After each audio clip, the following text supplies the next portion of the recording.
4 jours que Vincent Imao a pris possession de son nouvel appartement, mis à disposition par la mairie de Saint-Denis. Et déjà, les problèmes.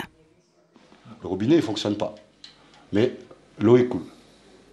Depuis la démolition de sa maison, située dans le bas de la rivière, il a du mal à accepter la situation.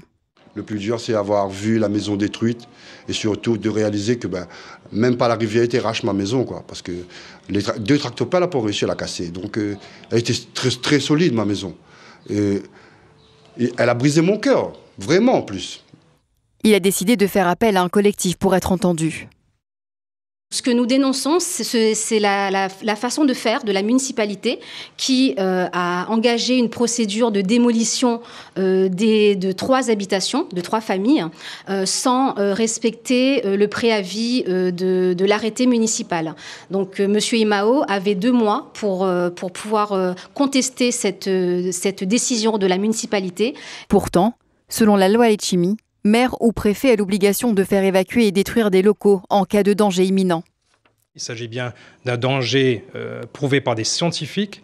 Ce n'est pas nous, dans nos bureaux, qui avons déterminé qu'il y avait un danger. Je pense que le passage de Garance a montré ce danger. Aujourd'hui, le lit de la rivière a bougé. Les spécialistes nous disent qu'il peut encore bouger. Donc on voit bien que le danger est réel, même si on n'est pas en période de pluie. Demain, il y aura une grosse pluie d'une semaine. On n'est pas à l'abri que de nouveau des dégâts soient constatés, quoi. La municipalité assure que les dégâts des eaux seront traités dans un bref délai.